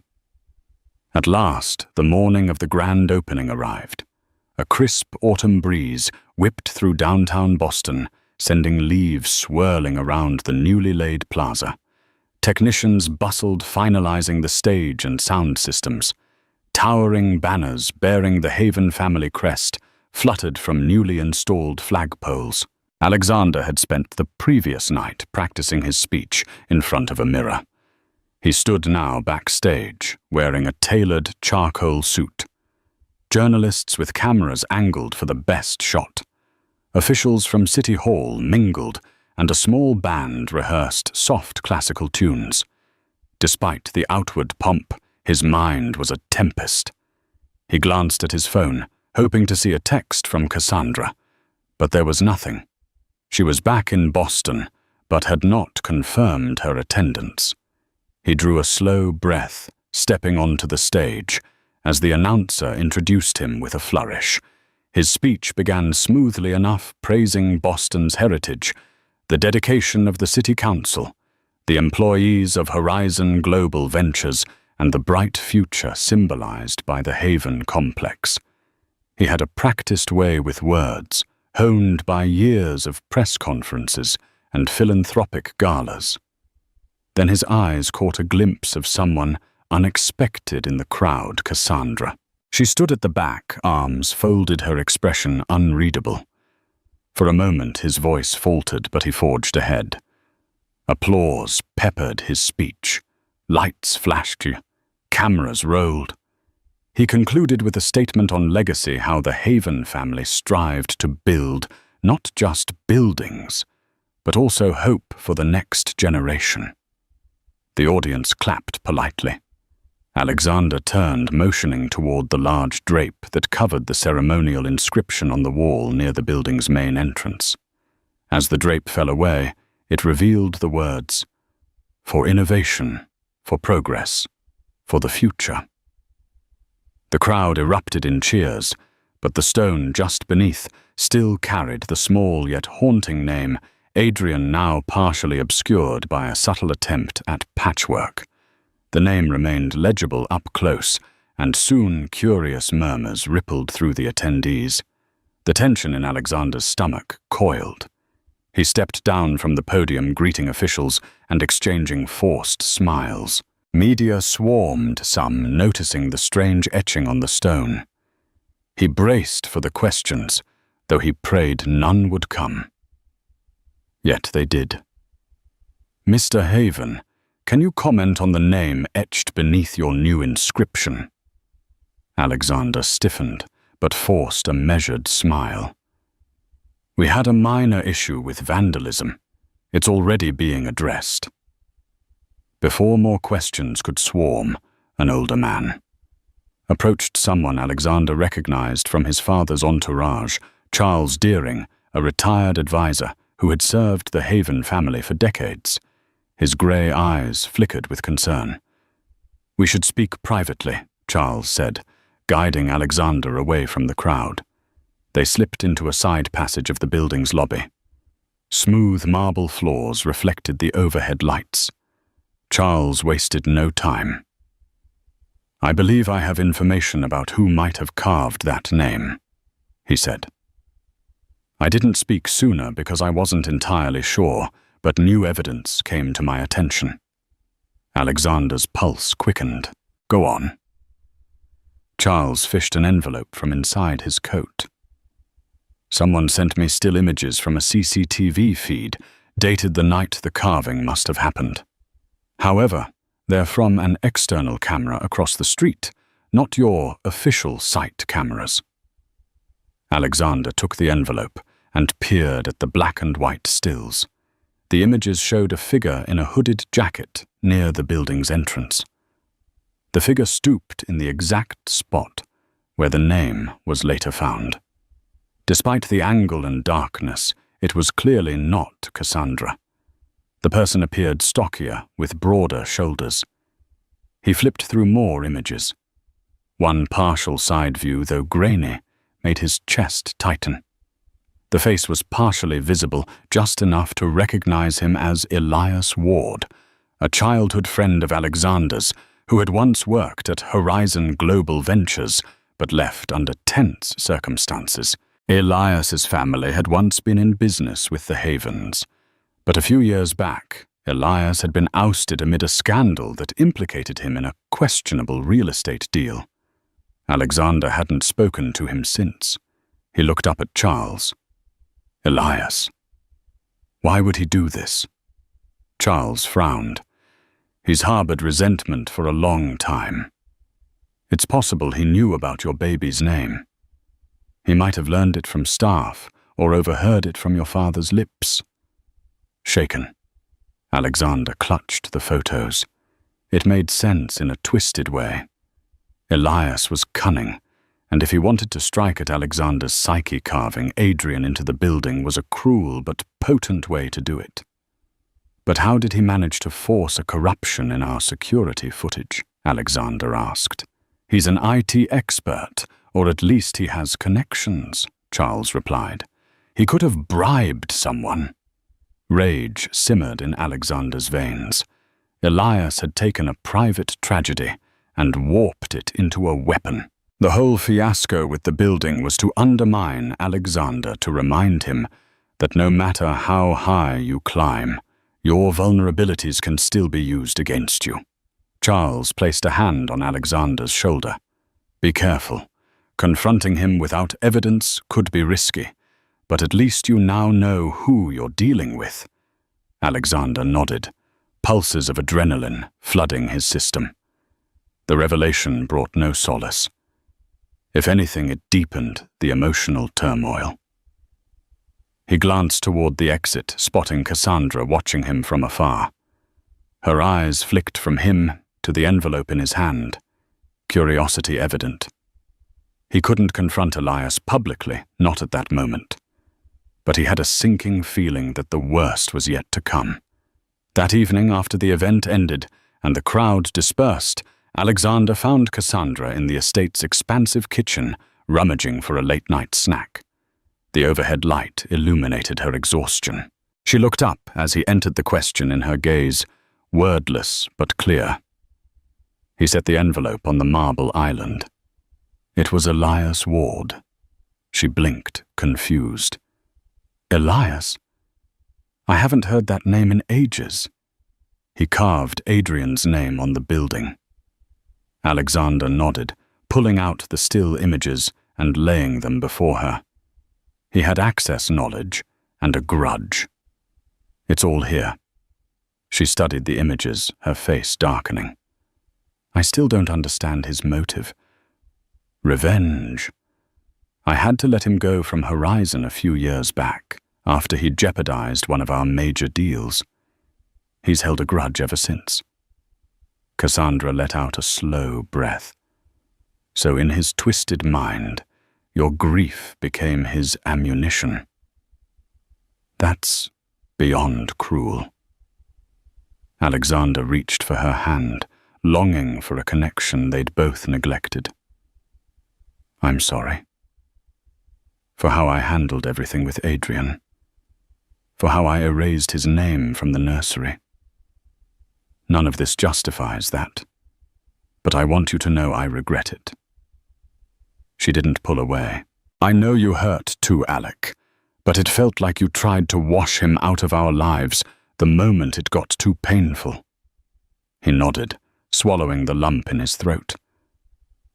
I was wrong. They stood in quiet sorrow, the hum of the refrigerator filling the silence. For the first time in what felt like ages, they seemed united by the same sense of loss. Finally, Cassandra spoke. "What are you going to do about Elias?" Alexander inhaled. "Confront him, but carefully. For now, I'll gather more definitive proof. Maybe we can keep it out of the courts.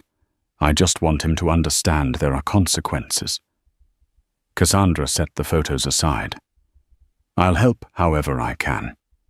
It wasn't a declaration of forgiveness or a renewal of vows, but it was a step one that made Alexander's chest loosen just a fraction. 2 days later, Alexander received a cryptic text on his personal phone. "We should talk. I have information you don't want made public. The bar at the Old Derby on Salem Street, 9 p.m. Come alone." It was unsigned, but the message felt like a signature of its own. Elias. Alexander hesitated. This was precisely the kind of clandestine meeting that could lead to a confrontation. Still, he needed to settle the issue. The swirl of rumors around the Haven complex had grown. Several local blogs were speculating about the mysterious name. He couldn't afford for the gossip to infect the project's reputation further, or to exploit Cassandra's private grief.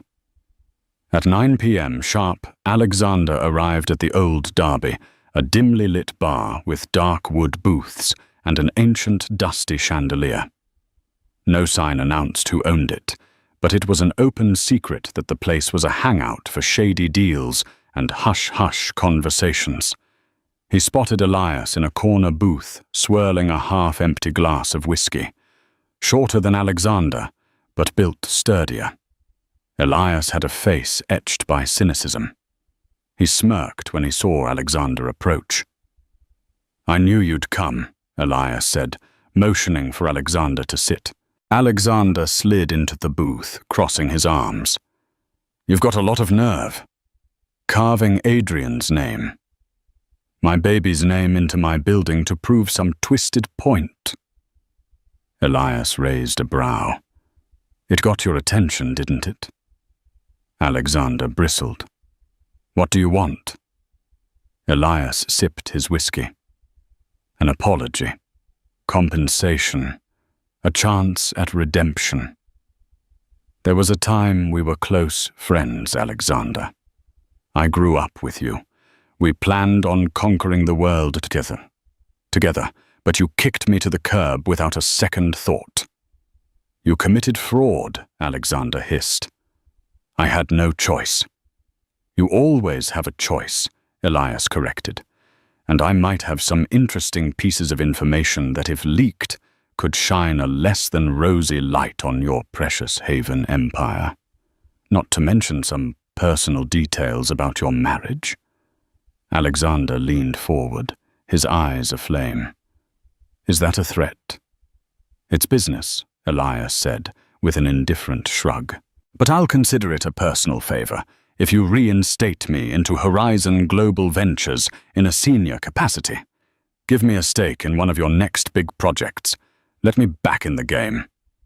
Alexander stared at him, a swirl of disgust and pity roiling. "You'd stoop this low?" Elias raised his glass in a mock toast. "Come on. We both know what your father taught us. Success is about leverage. I have leverage now." Alexander stood. "I won't be blackmailed." Elias shrugged, unbothered. "Then you can watch me dismantle your carefully curated world piece by piece. I wonder how the press would react if they learned the real reason behind that carved name. Or if certain financial transactions were put into public record." Alexander's fists clenched, but he forced himself to walk away. Engaging in violence or an open confrontation here would only complicate matters further. As he left the bar, Elias's eyes burned into his back. Outside, the chilly air stung his cheeks, matching the fury that flared in him.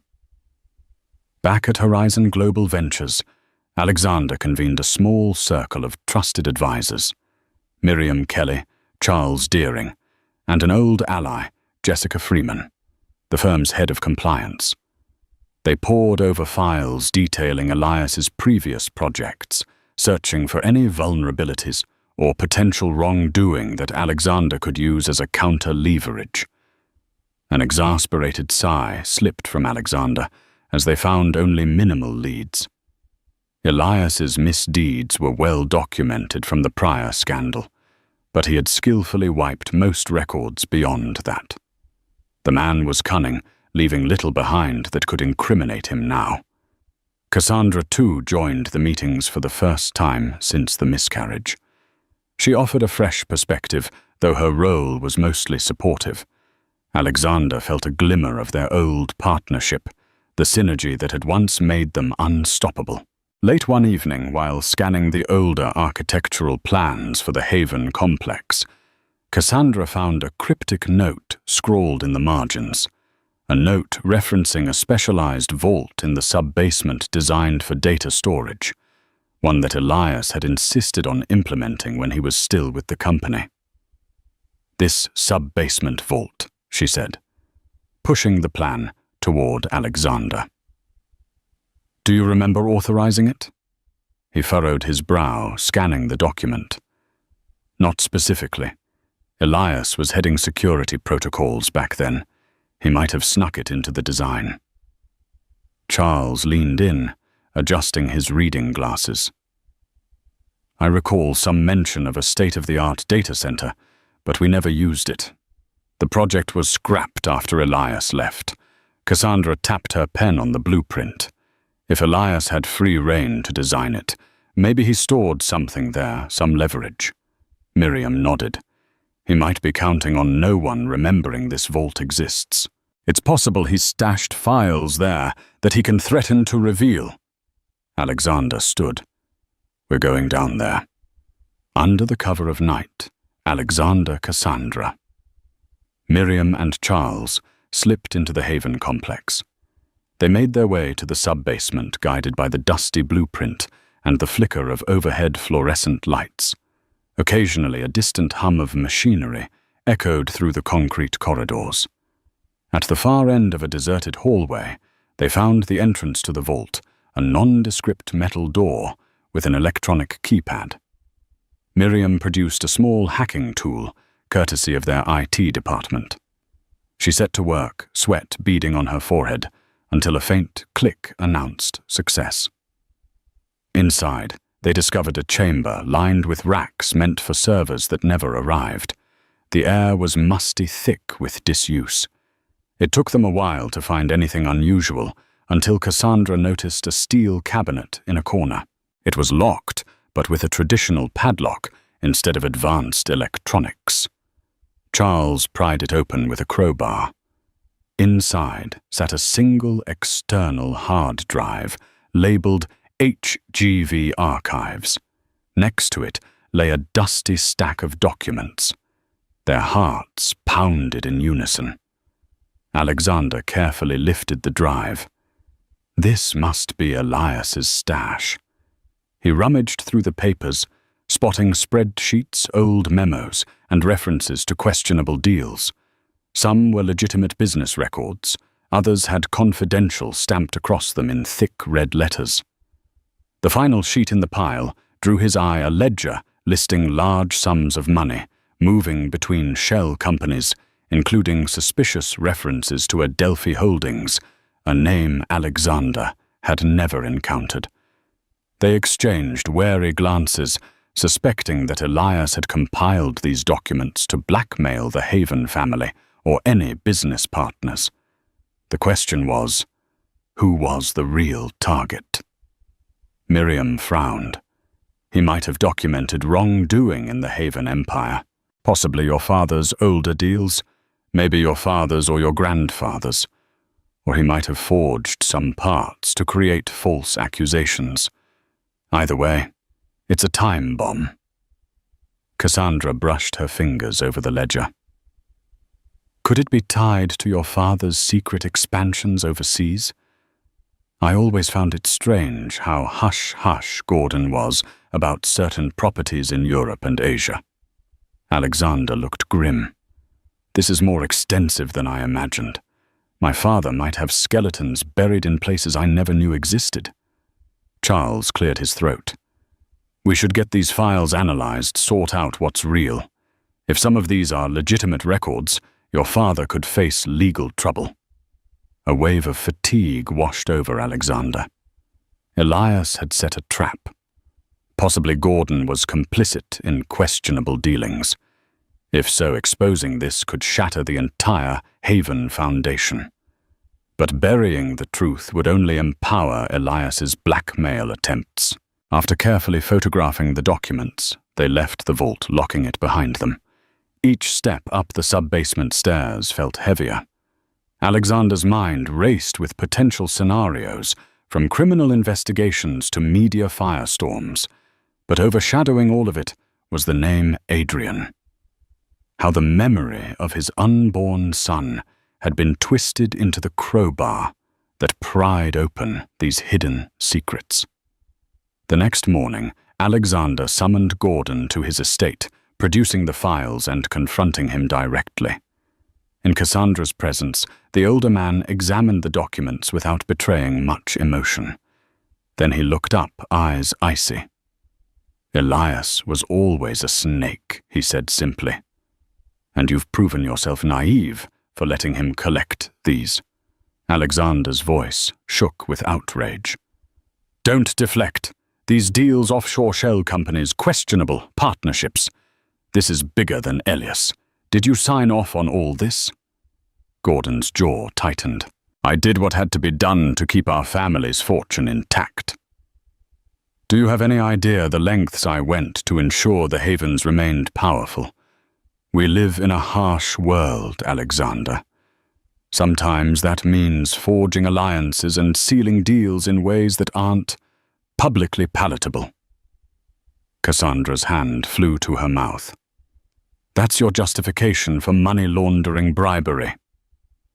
Whatever else is in those documents, Gordon slammed his fist on the table. Do not judge me. Everything I did was for the family. I built an empire for you, Alexander. And here you are, unraveling it all because some ungrateful friend decided to toss around petty threats. Alexander inhaled sharply. Petty threats. He carved Adrian's name on our building to torment us. Don't you understand what this means to Cassandra and me? Gordon's gaze flicked toward Cassandra, momentarily softening. I'm sorry about your child. Truly. But from a business standpoint, Alexander cut him off. Stop. You can't reduce everything to business. This is our family. A tension-soaked silence stretched.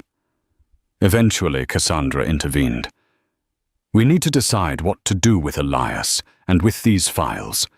If the media gets hold of this, your entire legacy is at risk. Gordon's lips thinned. Offer him what he wants within reason, and bury this.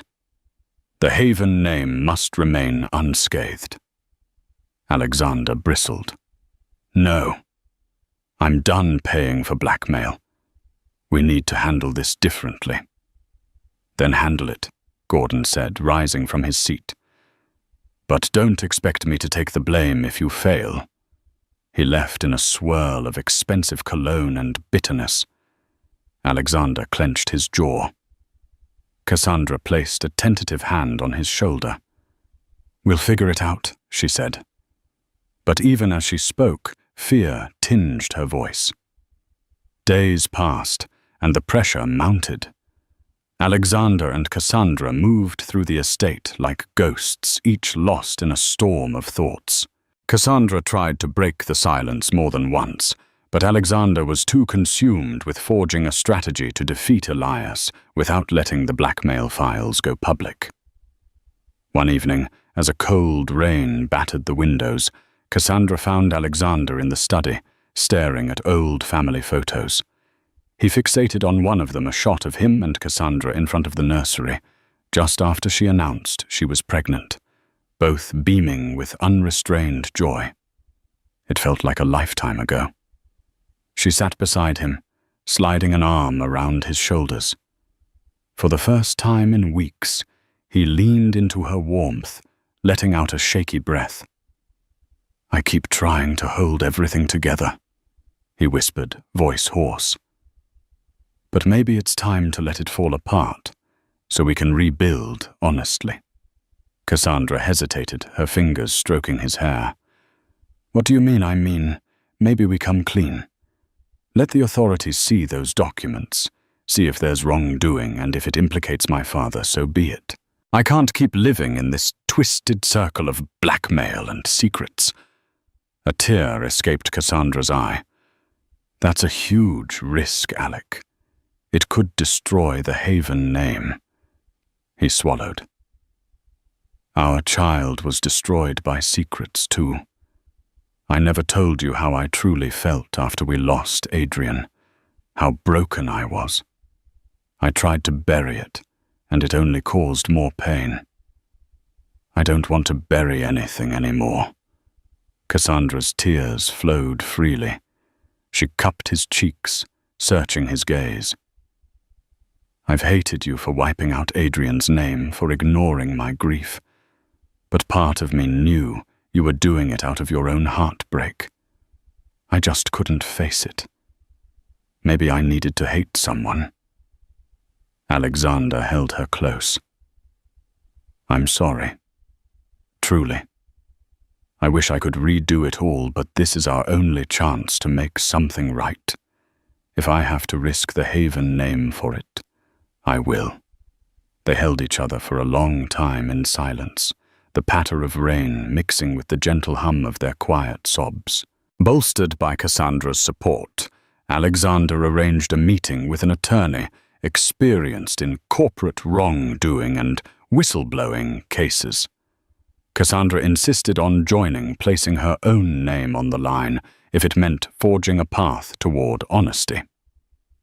The attorney, Janet Huang, listened intently as they recounted the story. Elias's blackmail, the suspicious documents, Gordon's potential involvement. Janet tapped her pen on a legal pad, her brow furrowed. "You could absolutely go to the authorities with this," Janet said. "But the repercussions will be swift. If your father is named, the press will devour the scandal. Your business empire could face asset freezes, investor pullouts. Worst case, you might be forced out of Horizon altogether." Alexander nodded grimly. "We understand. But if we let Elias hold this over us, we'll never be free." Janet leaned forward, eyes intense. "There is another approach. We can compile the documents properly, highlight any legitimate wrongdoing, and strike a deal with the authorities, cooperate fully in exchange for leniency, especially if you personally had no knowledge or involvement. Then you use that official stance to face Elias. If he tries to leak anything else, it'll either be old news or overshadowed by your proactive cooperation." Cassandra looked at Alexander, and he squeezed her hand. "Let's do it," he said. A week later, everything unfolded in a maelstrom. Alexander handed over the stash of documents to federal investigators. Gordon, upon learning of his son's plan, erupted in fury, threatening to disown Alexander and disclaim him from the Haven fortune. In a heated exchange, Alexander retorted that no legacy was worth sacrificing integrity. The media storm was immediate. Headlines blared, "Haven Empire under investigation." Stock prices wobbled. Enemies came out of the woodwork, piling on claims and rumors. Some of the documents did implicate Gordon in shady overseas dealings, though the extent of criminal liability remained uncertain. Elias, furious that Alexander had circumvented his blackmail, attempted to leak additional documents, but they were dismissed as either already in possession of investigators or irrelevant. The worst damage fell on Gordon's personal reputation. Alexander stood poised to lose a sizable chunk of the family wealth, but ironically his public image remained relatively unscathed. In some corners, he was hailed as a man who chose the moral high ground. Cassandra stood by him, offering unwavering support through the barrage of cameras and microphones. In the midst of chaos, they found themselves drawing closer, forging a new intimacy shaped by shared adversity and honesty. Amid the swirling fallout, Alexander decided to rectify his greatest regret. While Cassandra was away at a charity event, he snuck into the old nursery. Since the day he painted over the walls, the room had remained cold, empty, and lifeless. He reopened the sealed cans of paint, carefully mixing soft blues and greys, the same palette they had originally chosen. Next, with trembling hands, he painted the name Adrian in delicate lettering on the wall above where the crib once stood. He added small embellishments, little stars, a crescent moon evoking the night sky they had once envisioned for their child's peaceful dreams. When Cassandra returned that evening, she found him in the nursery, paintbrush in hand, tears slipping down his cheeks. He gestured silently to the wall. She pressed a hand to her mouth, eyes filling with tears. She joined him, picking up a brush and adding her own finishing touches. They worked side by side, recreating what had been lost. Forging a small sanctuary, not for a living child, but for a memory that would always hold a corner of their hearts.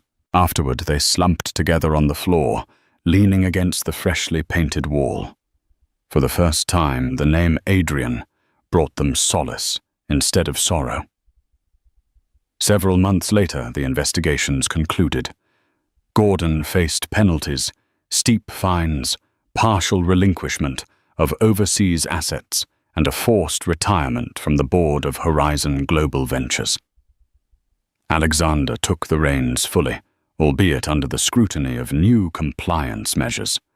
The company survived battered but intact. For many employees, Alexander's willingness to confront corruption ignited a renewed faith in Horizon's future. Elias vanished from Boston's high society rumors, swirling that he fled the country. With no leverage left, his name faded into the background. Few missed him. During a quiet afternoon, Alexander and Cassandra strolled hand in hand through the Haven Complex Plaza. They paused at the stone panel near the entrance where Adrian had once been etched. A faint outline of the letters was still visible even after professional repairs. Instead of resentment, Alexander felt a gentle pang of remembrance. Cassandra rested her head on his shoulder. It's strange how it all turned out. Adrian's name brought so much conflict, but in the end, it brought us back together. Alexander nodded softly, kissing her temple. It's not the way I would have chosen, but I guess fate finds odd ways to guide us. She smiled through lingering sadness. I've been thinking a lot about the future, about maybe trying for another child one day. The corners of Alexander's mouth lifted. I'd like that, he whispered. And he knew despite the scars they were stronger than before. That evening they returned to the estate. Outside the nursery, Cassandra paused, placing her palm on the fresh paint. They didn't need to erase Adrian's memory anymore. Love and acceptance had replaced denial and guilt. In time, they would fill that house with laughter, and maybe, just maybe, Adrian's name would become a whisper of hope rather than a cry of loss. And there you have it, a tale of ambition and heartbreak, where a single etched name tore through family secrets and forced a reckoning that no one saw coming. In the end, Alexander and Cassandra found the courage to face the ghosts that haunted them, to stand up against blackmail, and to carve a new path defined not by hidden deals or erased memories, but by honesty and love. If this story resonated with you, reminding you that every challenge can be an opportunity to rediscover what truly matters, then help us share that message.